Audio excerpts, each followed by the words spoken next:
Hello, my name is Noah Diamond. I'm a fifth grader at the Davis Academy, and in my category is video production. Hello, I am Noah Diamond. I am currently standing outside of the partially collapsed Georgia Dome. Today we're going to talk to Mr. Rick Cupitelli of the Adamo Group, the construction company that imploded the Georgia Dome. Today we'll be discussing the science behind implosions.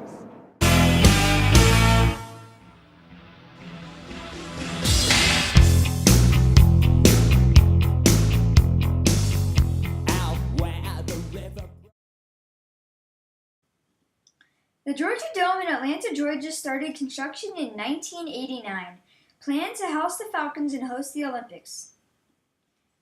In 2017, they built the Mercedes-Benz Stadium to replace the Georgia Dome, making the dome unnecessary. On November 20th, 2017, the Georgia Dome was imploded by the Adamo Demolition Group. Okay. Good afternoon, Mr. Cupitelli. Could you please introduce yourself and tell us about your company? No, my name is Rick Cupitelli. I'm Executive Vice President of Adamo Group. We're based out of Detroit. We work nationwide. I'm also Senior Project Director for the demolition of the Georgia Dome. Okay, thank you. Today, let's discuss the engineering of an implosion. If you look at a couple of pictures and blueprints of the dome, could you please tell us how you designed the implosion? We started the design for the implosion over a year ago. It would have been beginning of November of 2016. We worked with some engineering firms. Pettigrew is our implosion expert, along with Adamo engineers. And Thornton Tomasetti was hired by the owner of the Falcons that we're working for to help design the implosion. So we started that over a year ago. And it was ongoing until we did the implosion of the main structure in the ring on November 20th, 2017. How did you prepare the building before you placed the explosives? We started 4 months before November, removing the lower bowl, as it shows in your one picture here. Removing all the lower bowl, removing all the offices, all the interior walls, everything but the columns. But you've got a good picture of the columns here. We gutted out everything. Then we drilled 3,800 holes and placed dynamite in the lower level. In these columns, and in the next level up to 100 level. We also did the ring, which you show on here. We did 8 locations where we did the upper ring so it would cut and sever, so it would allow it, because it's circular, to fall into the center. And then when we imploded it, that all did fall in the center. And the only thing that didn't fall was the wall you see behind you in the V-Day.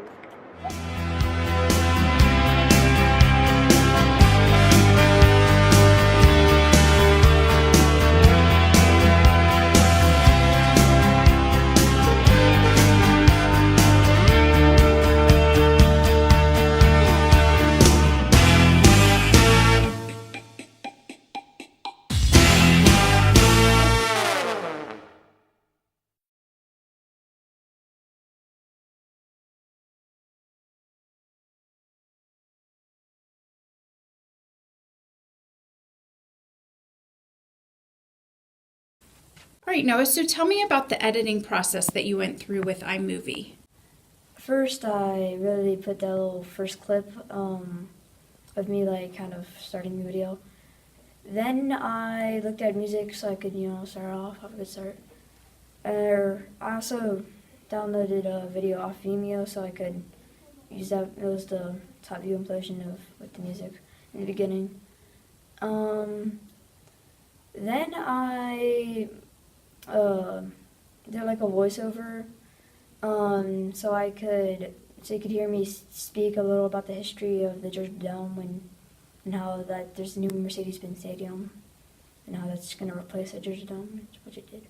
But then I put the interview of Mr. Cupitelli in the video. After that, I inserted the pictures on so Mr. Cupitelli could voice over the pictures and tell you how it works and everything. Then I ended it off with the top view implosion, also from Vimeo. That's also the part of the implosion, and I also looked up music, or actually the end of that song that was in the beginning for that.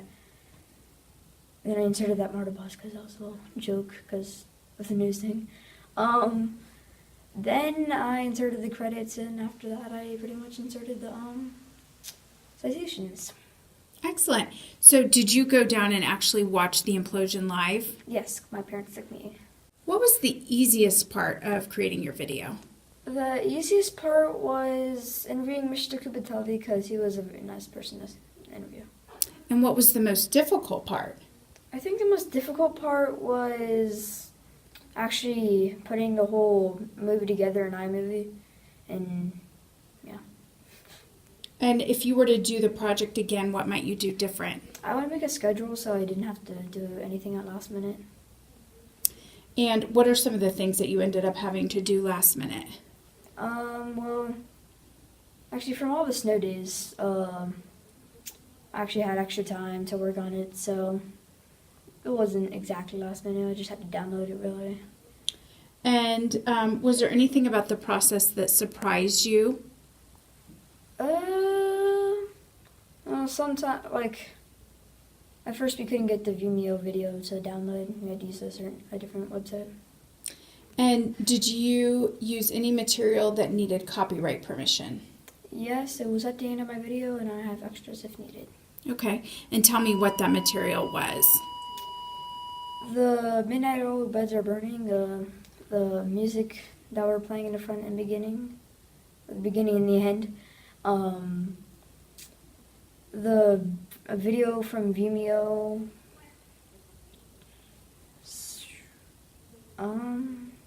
I also used the stock photo website for the pictures of when I was giving the history about the Church of Dome. So Noah, tell me, what is all of this material? This is all the material I used. This is like some blueprints and pictures of the Georgia Dome. This is a game. I think it's like a Carolina thing, like a verse. This is like the side view of it. I use this to help me make some of the art in the Adobe Illustrator. I also you can see that it had 3,800 holes. This is just after they gutted all the underseats out. This is another picture of that. This is just two blueprints. My article I was used for information. This is another. Well, it's gutted out. And this is what I used to help me organize the history of the Georgia Dome.